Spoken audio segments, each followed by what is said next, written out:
옆에 있는 분들 사랑을 나눕시다. 주 안에서 사랑합니다.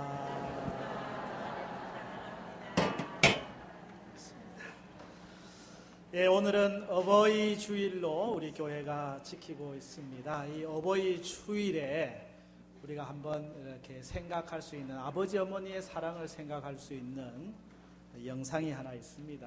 함께 이 영상을 먼저 보도록 하겠습니다.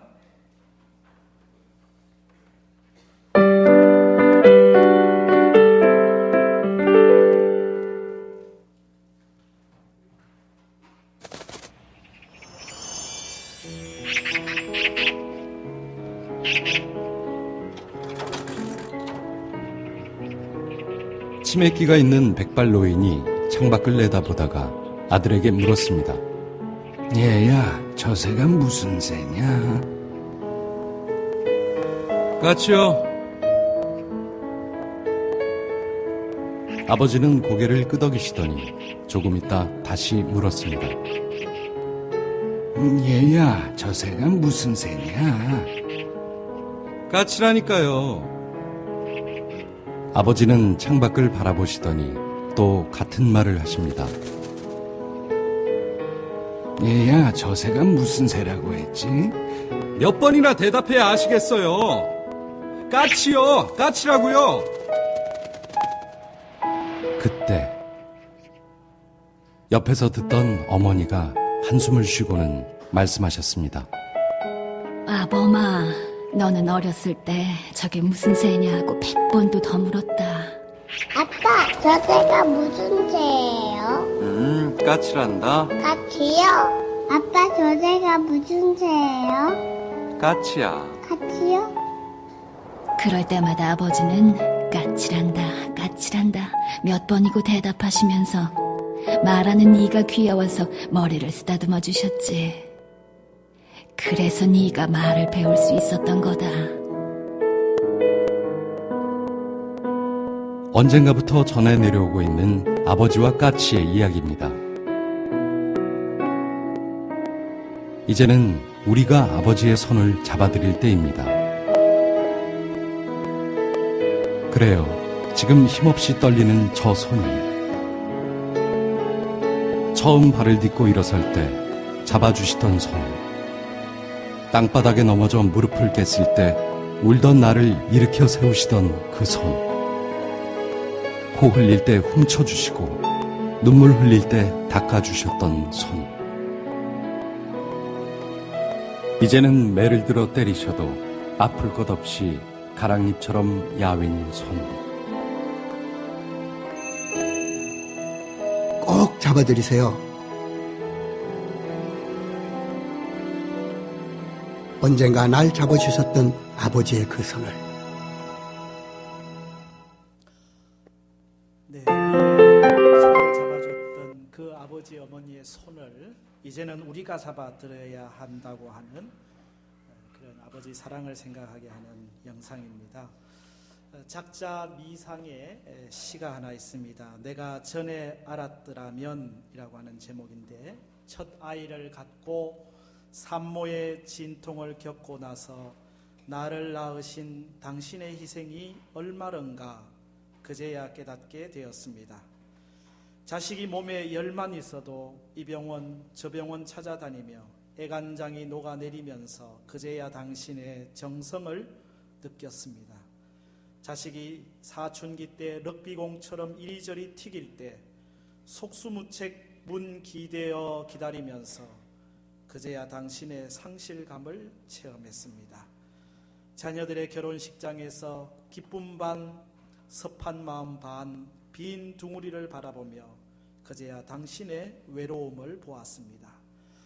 자녀들이 중년이 되어 저 혼자 자란 것처럼 행동하고 말할 때 그제야 당신의 허무함을 알았습니다. 이 깊은 당신의 은혜를 전에 알았더라면 하루라도 더 행복하게 당신의 마음을 즐겁게 모셨을 것입니다. 참 우리는 좀 늦게 알아요. 나중에 지나고 나서 아는 일들이 참 많습니다.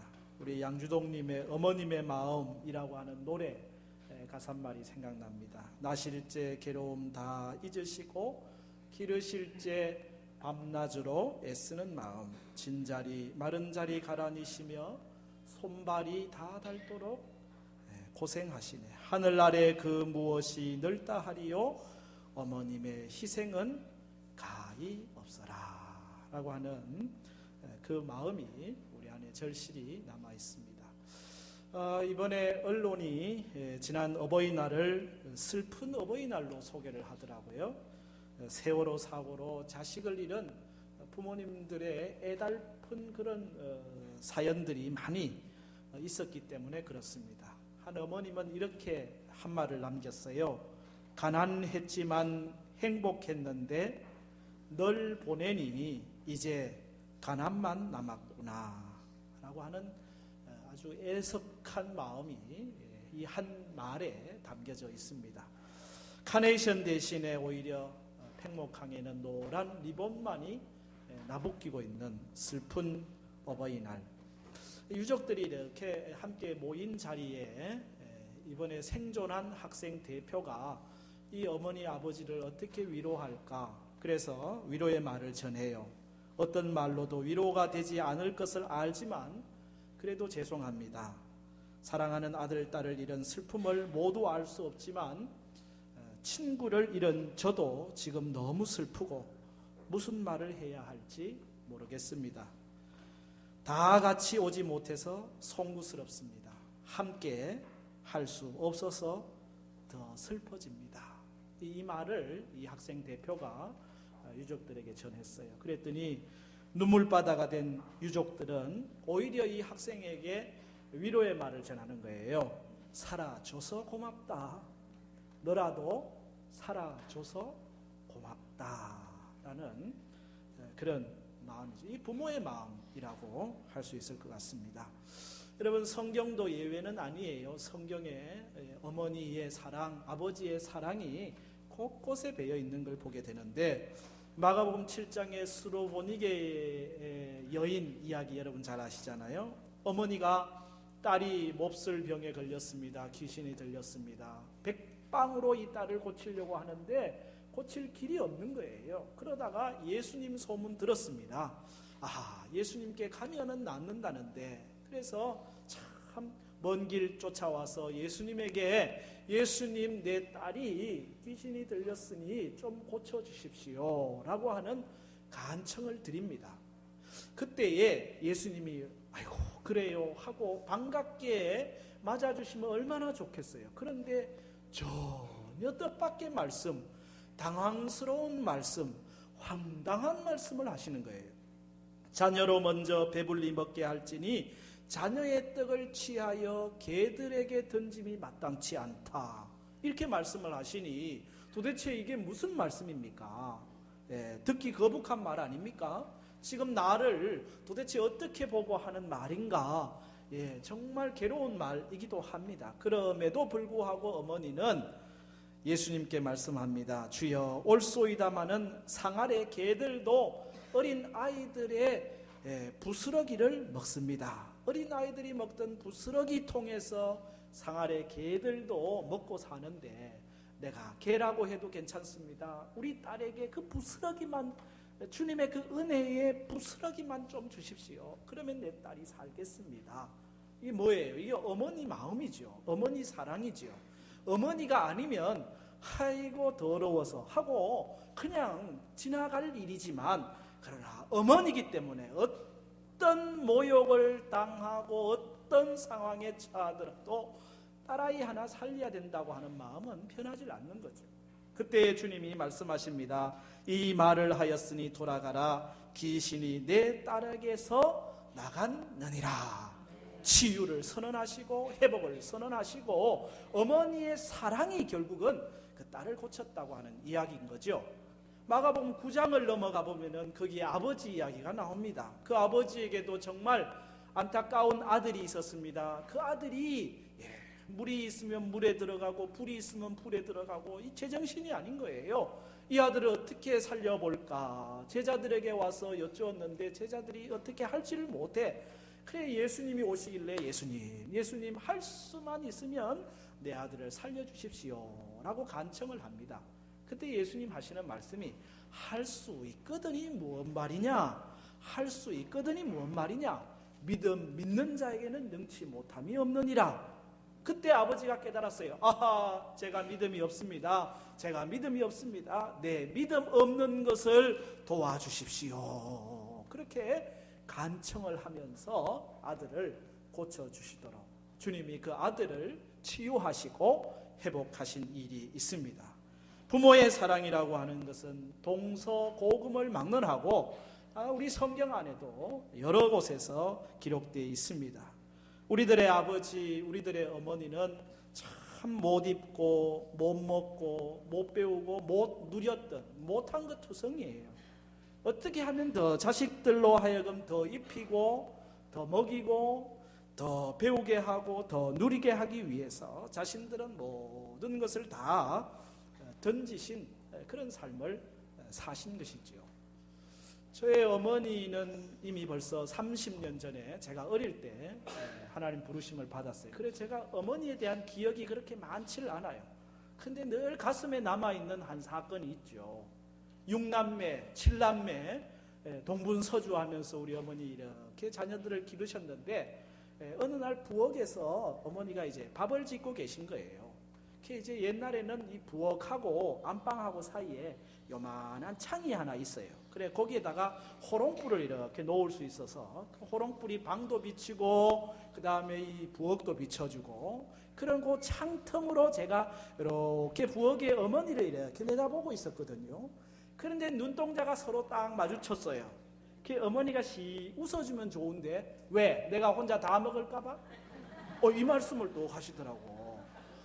아이고, 나는 사실 그런 눈으로 본 게 아니고 어머니를 그냥 보고 있는 건데 어머니는 부엌을 보고 있는 제 얼굴을 보더니 그래, 왜 내가 혼자 다 먹을까봐 하고 소리를 버럭 지르시는데 마음이 아프더라고요. 아이고, 나는 그게 아닌데 뭐라고 말도 못하고 그게 참 서운했거든요.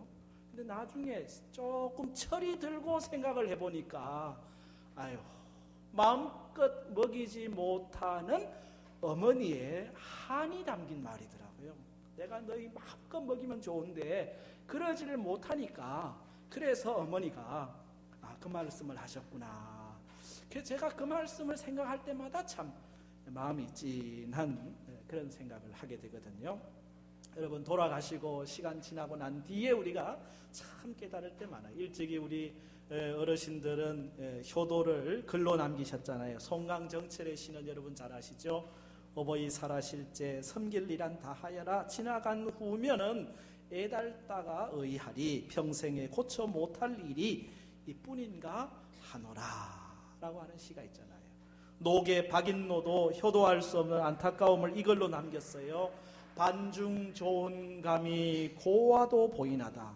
이 말은 소반 위에 잘 익은 감이 참 곱구나.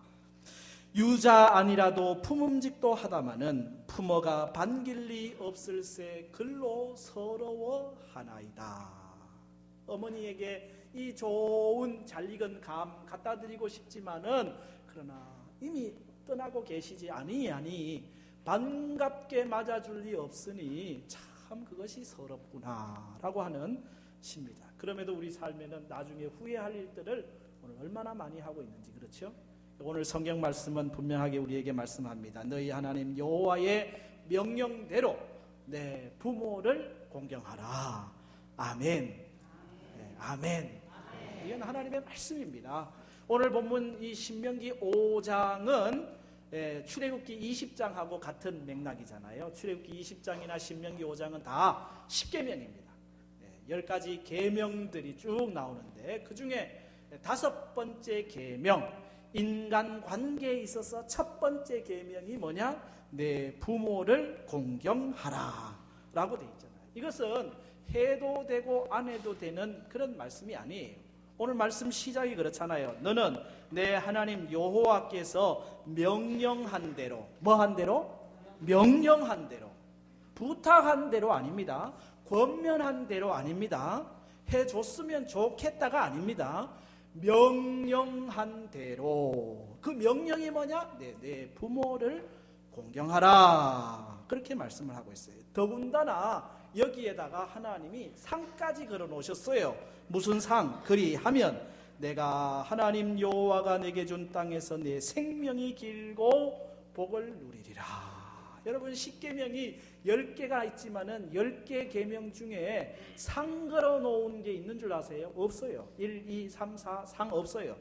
6, 7, 8, 9, 10 상 없어요. 그런데 5계명에게는 상을 딱 걸어 놨다니까요. 그리하면 내가 잘 되고 땅에서 장수하리라 말씀을 하고 있어요. 왜 이 상을 걸었을까? 두 가지 이유겠죠. 하나는 하도 안 지키니까 상이라도 걸어놓으면 좀 잘 하려나 싶어가지고 걸어놓은 것 같기도 하고, 또 한편으로는 상까지 걸어놨으니까 하나님이 얼마나 중요하게 여기는지 좀 알아라, 그런 뜻인 것 같기도 하고. 그래, 오늘 설교 제목을 하나님의 현상공모 뭐 그렇게 하려고 그러다가 그냥 내 부모를 공경하라 말씀 그대로 했습니다. 여기 하나님의 관심사가 있는 거예요. 하나님의 마음이 여기에 이 말에 담겨져 있다고 하는 사실이죠. 옛날 전해져 내려오는 이야기에 임금님이 어느 날 한 마을을 행차하시게 됐습니다. 요즘이야 다 텔레비전이 있고 사진이 있으니까 다 뭐 대통령도 보고 다 알지만은, 그러나 옛날에 어디 그렇습니까? 임금님 얼굴을, 임금님 용안을 한번 보려면은 행차하실 때 길에 가서 힐끗 한번 쳐다볼 수밖에 없는 노릇이니까, 임금님 용안 한번 본다는 것은 평생에 있을까 말까 한 일이에요. 그러니 어느 날 그 시골 마을에 임금님이 행차하신다는 말을 들은 노모께서 몸도 불편하시고 또 많이 기력도 세한데 내가 죽기 전에 임금님 용안이라도 한번 뵀으면 좋겠다, 그래 말씀하시는 거예요. 이 효자들이 어머니 그래 말씀하시니까 힘들지만은 임금님 오신다는 마을은 저 건너 아주 70里가야 되는 마을인데 어머니를 이제 등에다 업고 임금님 오신다는 그 길목으로 가 있는 거예요. 서 있는 거예요. 임금님 행차시오 하고 지나가는데 보니까 참 약하고 약한 어머니 같은 분 한 분 옆에 그 아들이 의지하고 이래 있는 모습을 본 거죠. 임금도 저분이 저 나올 분이 아닌데 어떻게 저 길가에 저래 나와 있나 궁금해 묻습니다. 그랬더니 어머니가 임금님 처음 한번 뵙고 싶어 해서 70里길 어머니 업고 여기까지 왔습니다. 얼마나 감동이 돼요. 그래 임금이 야, 이런 효자를 그냥 둘 수 있냐, 이 효자에게 큰 상을 내리도록 하여라 상을 베풀었다는 거예요. 그런데 이 소문이 퍼지니까 이웃 마을에 못돼 먹기로 소문난 불효자가 심통이 난 거예요. 그 친구가 상을 받았어? 나도 상을 받아야 되는데. 그래가지고 어머니는 힘들다, 나는 안 갈란다. 아유, 가야 됩니다 어머니. 그래가지고는 어머니를 또 들쳐오고는 임금님이 행차하는 그 길목에 또 서 있는 거예요. 이 임금님이 가다가 좀 전에도 그런 모습을 봤는데 비슷한 그 어머니와 아들 모습이 있길래 야, 이쪽 동네는 참 효자들이 많은가 보다 하고 임금님이 한마디 하셨어요. 그랬더니 옆에 있던 신하가 다 내막을 알고 임금님 그게 아니고요, 저 친구는 아주 불효자입니다. 근데 효자가 그랬다는 얘기를 듣고 자기가 흉내내는 겁니다. 그래 얘기를 하는 거예요. 그랬더니 임금님이 껄껄껄 웃으시면서 하시는 말씀이 효란 모름지기 흉내를 내도 좋은 것이니 저 흉내를 내는 저자에게도 상을 베푸도록 하여라. 효도라고 하는 것은 진심이 아니더라도 흉내 내는 것도 상 받을 만하다는 거예요. 뭔 얘기하는 겁니까? 효도라고 하는 것이 얼마나 소중한지를 이야기하는 거죠. 성경도 그렇게 말씀을 하고 있잖아요. 내 부모를 공경하라. 그런데 정말 이 부모 공경을 가장 잘한 분이 누구냐라고 물으신다면 저는 예수님이라고 말씀을 드리고 싶어요. 하나님의 이 부모 공경의 마음을 가장 잘 헤아리신 분이 예수님이라는 거죠. 예수님은 아버지 목수의 일을 도우면서 30년이라는 세월을 함께 합니다. 예수님 공생애에 보면은 아버지 요셉 이야기가 사실 안 나와요. 그리고 그냥 마리아와 그 동생들 이야기는 나오고 아버지 요셉 이야기는 안 나온 걸 보면 어쩌면 아버지 요셉이 일찍 하나님 부름을 받았는지 모르겠어요. 그래서 어머니 마리아를 홀로 되신 어머니를 이 예수님이 이렇게 봉양하면서 섬기면서 지나왔다라고 추정을 해볼 수도 있습니다. 그리고 남은 3년은 하늘 아버지 하나님 아버지의 뜻을 이루기 위하여 전폭적으로 자기를 드렸는데 시간만 드리느냐? 아니요. 오죽하면 자기 생명까지 드렸던 예수님이라는 거죠. 요한복음 14장 31절에 내가 아버지를 사랑한 것과 아버지의 뜻에 순종하는 것을 세상으로 하여금 알게 하려 왔노라. 내가 아버지를 얼마나 사랑하는지, 그리고 내가 아버지의 뜻에 어떻게 순종하는지 세상 사람들로 하여금 알게 하기를 원한다. 그렇게 말씀하시는 거예요. 요한복음 14장 10절 또 11절 또 20절에 보면은 내가 아버지 안에 있고 아버지는 내 안에 계시다. 내가 아버지 안에 있고 아버지는 내 안에 계시다. 이런 아버지, 이런 아들이 어디 있습니까?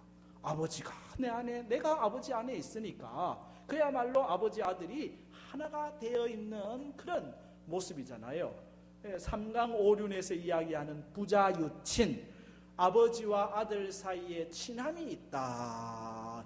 예수님보다 더 친한 분이 어디 있어요? 예수님이 하나님과 얼마나 친한지 부자유친의 대명사, 모름지기 예수님은 효자셨다. 그렇게 말할 수 있죠.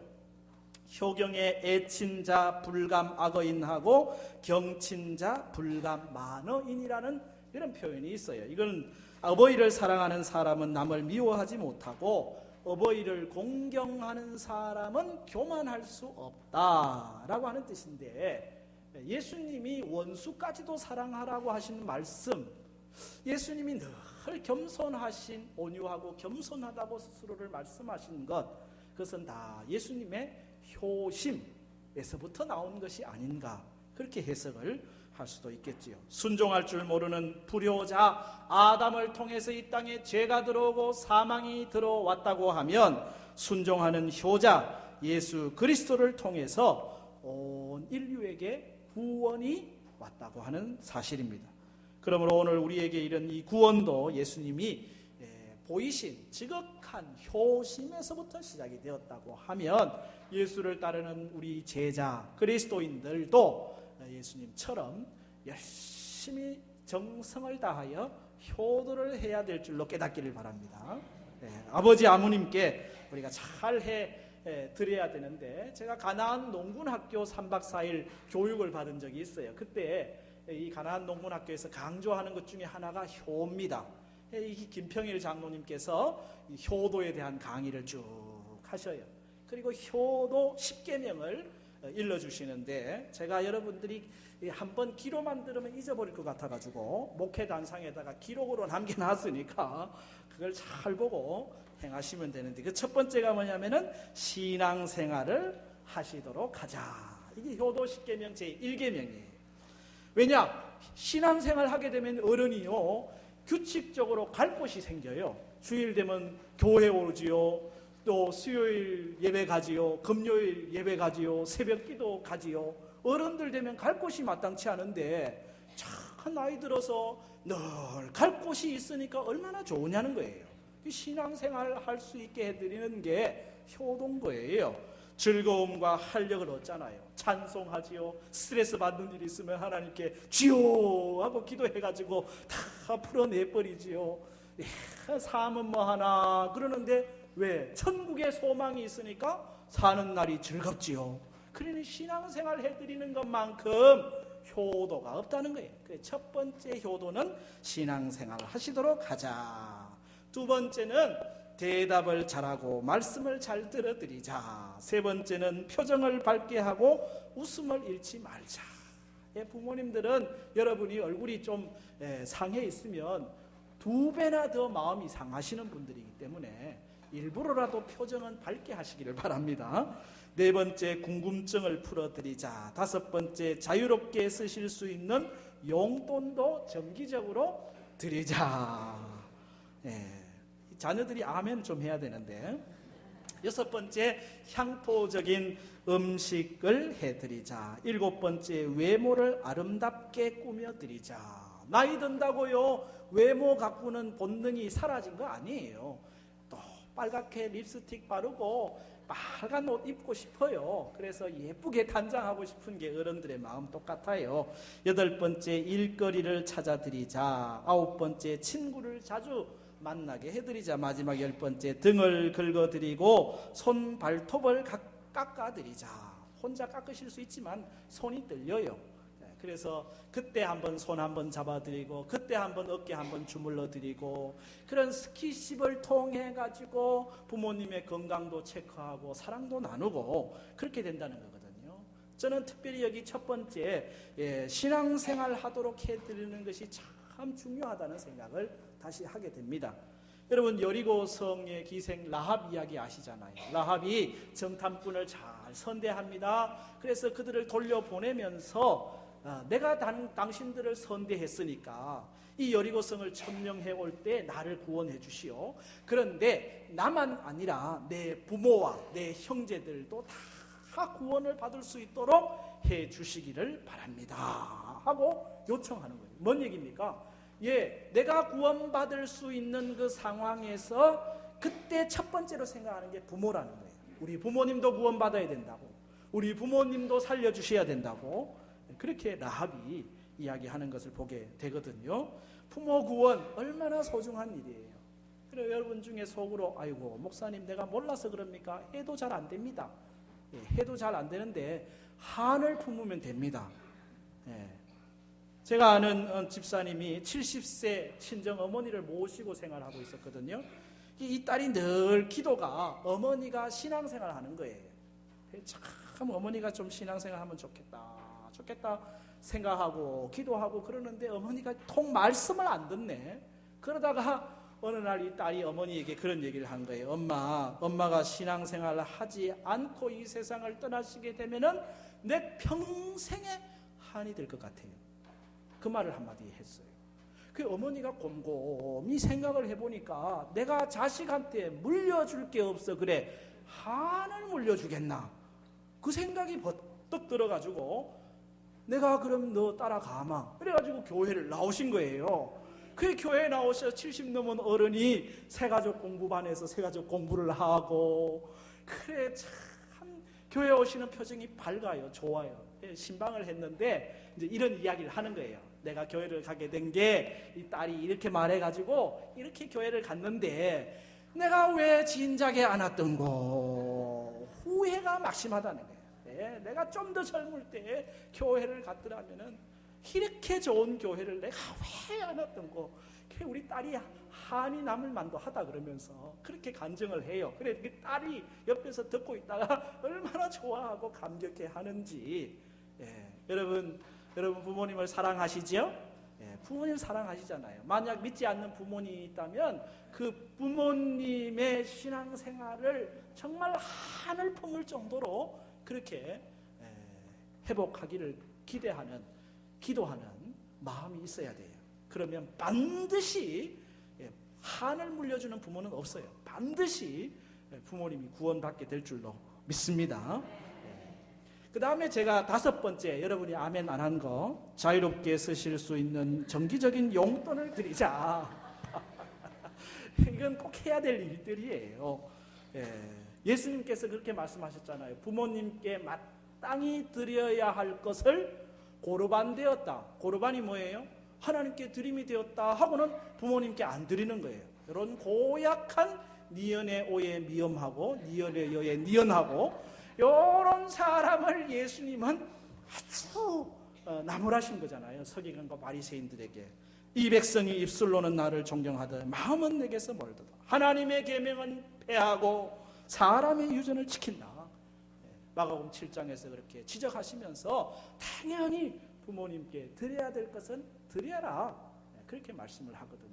제가 신학교 다닐 때 교수님이 채플 시간에 설교를 하시면서 그런 얘기를 하시더라고요. 그때가 아마 어버이 주일이었다 봐요. 어머니, 아버지, 하나님 아버지께 우리가 11조 드리듯이 우리 살아계신 부모님께도 11조를 드려라. 10의 2를 띠라는 거예요. 11조는 하나님께, 또 하나의 11조는 부모님께 드려라. 그래서 제가 그 말씀에 감동이 돼가지고 그때 이제 교회학교 소년부 지휘자를 제가 하고 있었는데, 하여튼 그래가지고 그 교회에서 이제 차비하라고 3만 원을 주시더라고요, 매달. 그리고 3만 원 가지고 3천 원은 11조 하고 3천 원은 떼고 그 다음에 감사헌금하고 식권도 사고. 옛날 3만 원은 좀 큰 돈이었습니다. 그래도 이 3천 원을 드리기가 못하니까 한 석 달 모아가지고 10,000원으로 용돈 하세요 하고 이제 드린 기억이 납니다. 그게 이제 시작이 돼가지고 지금도 똑같이 11조를 떼는 거예요. 제일 좋은 방법은 자동이체. 알아서 갑니다. 지가 때가 되면은 척척 은행이 다 알아서 해줘요. 그냥 자동이체로 보내버리면은 뭐 나는 뭐 수고할 일도 없고 11조 딱 분량을 나누어 가지고 드리는 거죠. 작은 것이지만은 거기에 사랑이고 그것이 정성이에요. 부모님이 또 그걸 자기를 위해 쓰는 부모님들이 없더라고요. 다 결국은 자식들한테, 손주들한테 돌아오는 것을 경험하게 됩니다. 여러분, 하나님께서 오늘 말씀하십니다. 내 부모를 공경하라. 거기에는 약속이 있습니다. 어떤 약속입니까? 내가 생명이 길고 복을 누리리라. 내가 잘 되고 장수하리라. 여러분 중에 잘 되기 싫은 분 계십니까? 여러분 중에 장수하기 싫은 분 계십니까? 인생들은 다 잘 되기를 원하고요. 인생들은 다 건강하게 오래 살기를 원해요. 그래 보약도 먹고 뭐 공부도 하고 별 것을 다 하는데 가장 근본적인 게 뭐냐? 잘 되는 길, 장수, 생명 긴 길. 여기 뭐냐? 해답은 내 부모를 공경하라. 이게 주님의 대답입니다. 이게 하나님의 마음입니다. 그래서 오늘 우리가 예수님처럼 우리 살아계신 부모님께도 잘 효도하고 또 우리의 영적 아버지이신 하나님 아버지께도 효도하는 그런 믿음의 자녀들이 다 되기를 주의 이름으로 축복합니다.